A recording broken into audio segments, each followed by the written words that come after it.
makes me pretty old. And it was in a town by the name of Breslau. And things in the world changed so much.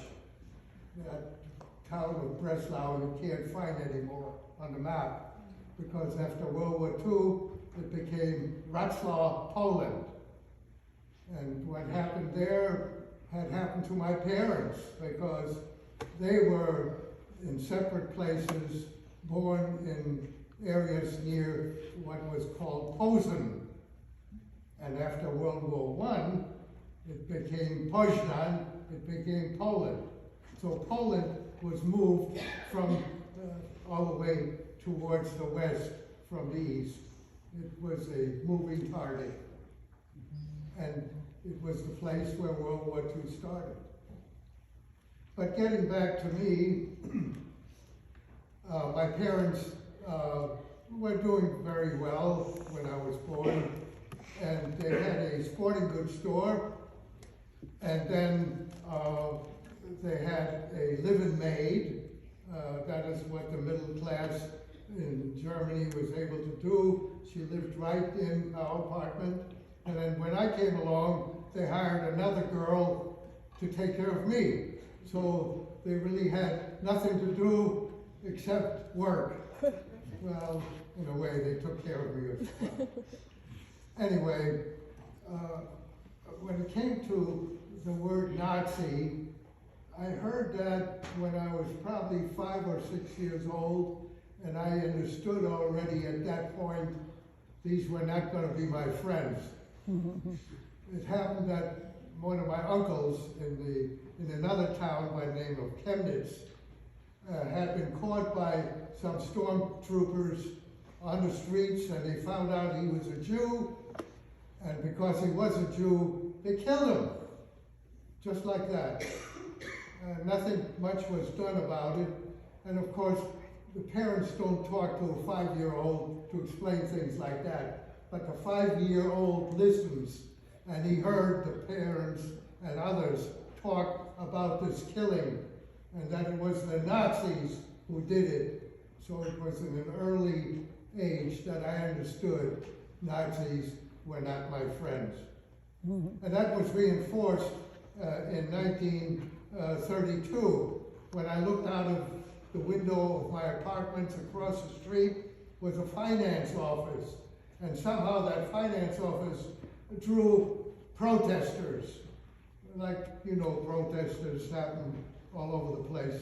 They did then, and there were two parties that were fighting each other, and one was called the Nazis, and the other was called the Communists. And my parents did explain to me, because I asked them, what are these people doing? And they said, well, neither one of these parties are going to be our friends. So just be careful when you hear particularly about the Nazis. And then in 1933, it was Hitler's time to come to power, and things changed immediately. There were stormtroopers who had signs and ticketed our store which said, "Do not buy from Jews. Jews are our disaster," and things of that nature. And my father understood right from the beginning that this was a losing proposition, and as quickly as he could, he sold the store. Now that seemed like a catastrophe at the time, but it was a lucky thing that he did that, because the store was no longer an anchor, and it was not going to be the thing that held us back in escaping much later. But you'll find out throughout the talk that I was a very lucky person, extremely lucky. And because I was lucky, that's why I'm sitting here. Otherwise, I would not be sitting here at all. And you'll find out why as you go along. But you'll see where even things where we thought were catastrophes in a sense ended up being very lucky as far as we were concerned. Well, my uncle, and of course we were very concerned with Hitler coming into power as to what was going to happen, because right from the beginning he was talking about all those terrible Jews. And my uncle, who had been a frontline fighter for the Germans in World War I, he said to us, "Don't worry, I can protect you because I'm protected by President Hindenburg." Now, Hindenburg had been a general in World War I, and he was now the president of the German Republic. And he said, as long as Hindenburg is around, he will protect us, he will protect all his frontline soldiers. And I was a frontline soldier, so don't worry. Well, the next year, 1934, I was in a camp of sorts. They woke us up around the middle of the night. I don't know what the middle of the night was as a young kid. Maybe 8 o'clock was the middle of the night. Anyway, Hindenburg had died. And I understood right now that was supposed to be my protector, at least in a sense, through my uncle. And it was a scary thing to hear about that. And then in school, things changed as well. My first class teacher, that was before Hitler, he was old. I can't remember much about him. He was at least 50 years old. Anyway, that's a joke for the older people. Anyway, in 1933, when Hitler came to power, I was in second grade, and we got a nice new young teacher, and I really loved him. And I need to tell you how things were taught in Germany. Let's say we had to write a composition of one paragraph, and you will put a title above, skip a line, and write the paragraph. So it was turned in, and then the people who forgot to skip a line had to line up. I was among those. And we had to, as we got to the teacher, we had to put our hand out, and he had a stick, and he whacked it. Oh, wow. And you would then remember not to skip a line. That's the way it was taught. I don't think you're getting taught that way, are you? Anyway, but I could tell that he really liked me, because there were some kids that he really whacked hard, and with me, it wasn't such a hard whack. He loved me, and I loved him. So when I heard that the next year, 1934, our second grade teacher would come in as a third grade teacher, I was all thrilled and ready to welcome him, and I was anxiously waiting for him to come in, and he came in full Nazi uniform. And my heart just dropped. He was a Nazi. He was no longer my friend. And I got some pictures here. Something I took along when I escaped from Germany, and I'll send one in. Well, somebody can help me here. I'll pass it around. We can put one in each row, and then they can put it back. And what you will see is my class, where all the kids started to get into the Hitler Youth, and I was then sort of outcast, because they all had to stand when they sang their Hitler songs, and I had to sit down because I was not allowed to sing the Hitler songs. And the kid who sits down while everybody else gets up is not going to be a very popular kid. I was an outcast because I was the only Jewish kid in that school. And then, now, I must say, for Herr Schumann, that was his name, he was at least correct in this regard, that he wouldn't let the kids pick on me in the class. But when I went outside of the class, one fine day, they started to figure out I was Jewish and something should happen, and they chased me.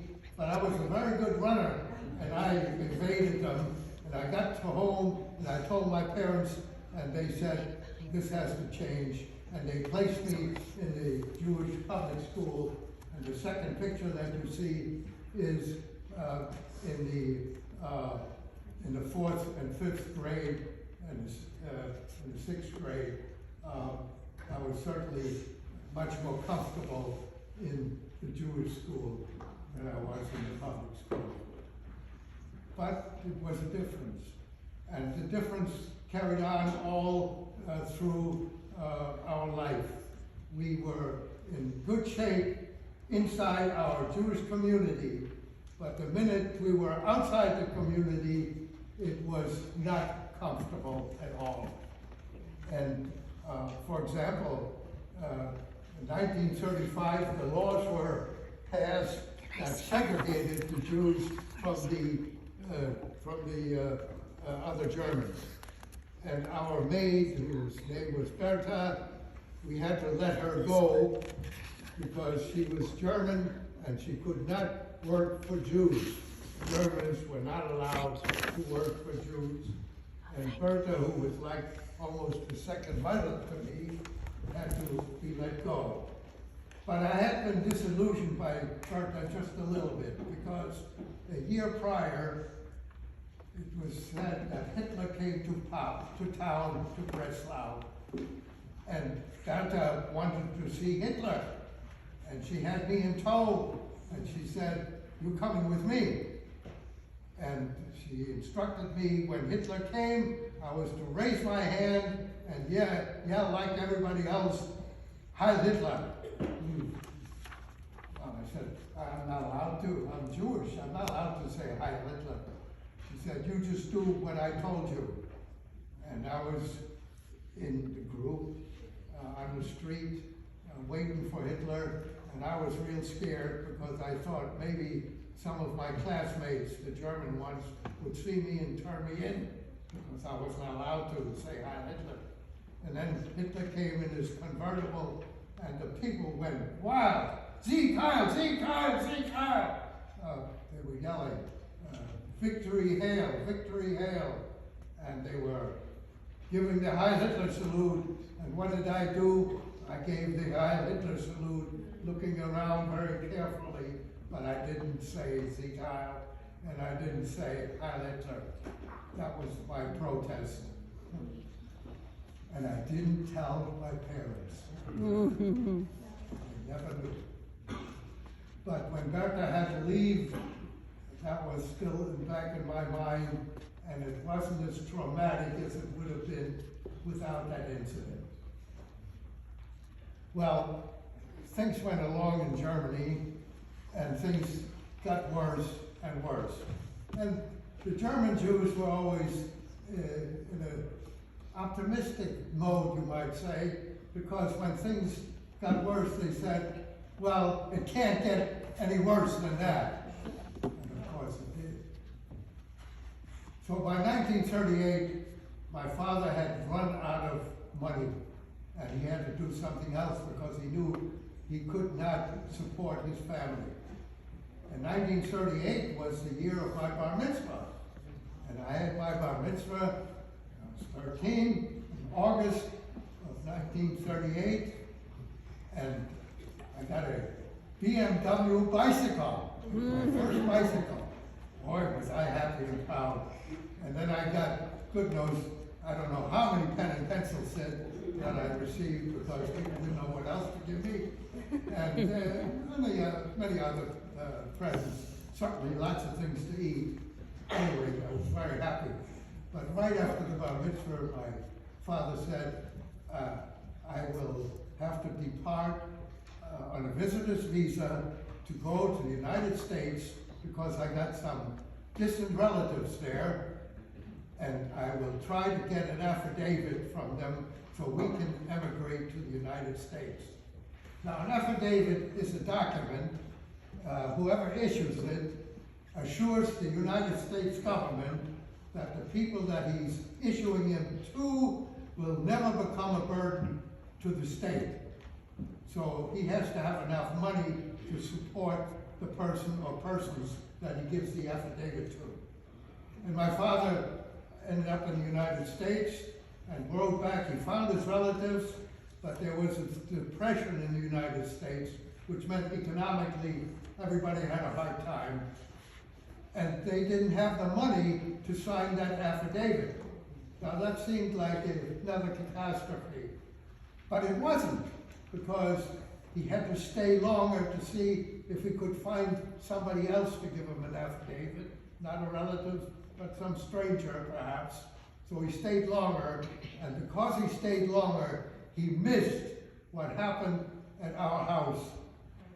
In our apartment door, there was a knock at the door, and my mother opened it, and there were 2 Gestapo agents at the door looking for my father.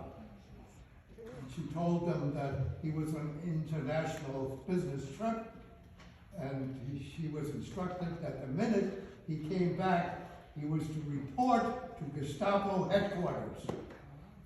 And that lit a red light in our minds, both my mother's and me, because we remembered a business acquaintance of my father who had gotten the word to report to Gestapo headquarters, which he did, and a few hours later, they found him on the sidewalk in front of that headquarters.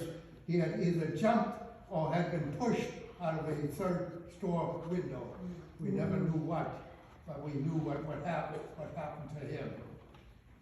And that came in our minds.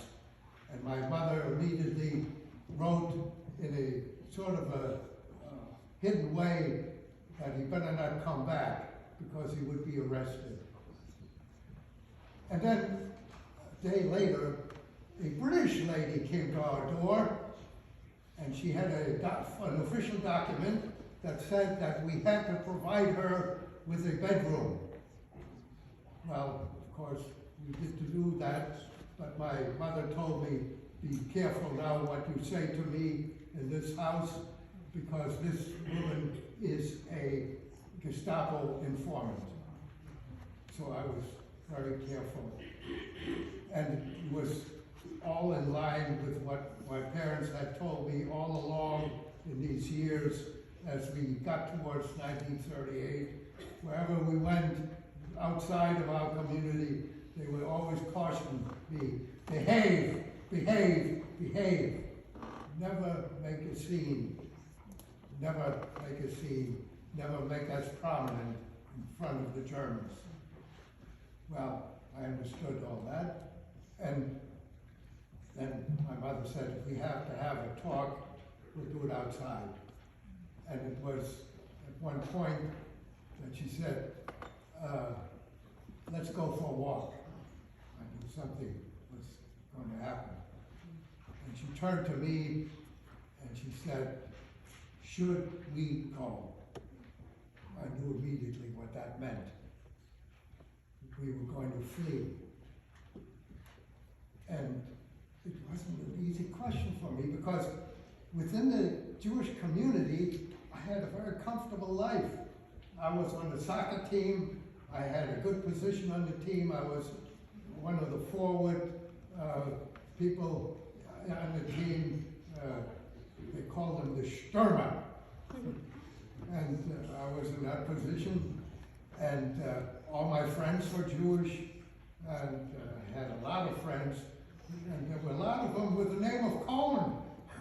And they were not my relatives. There was a Heinrich Cohen, a Heinz Cohen, a Joseph Cohen, an Axel Cohen. Amazing. And then me. Anyway. So I'm thinking about all my friends. I'm thinking about my BMW bike because I couldn't take that along.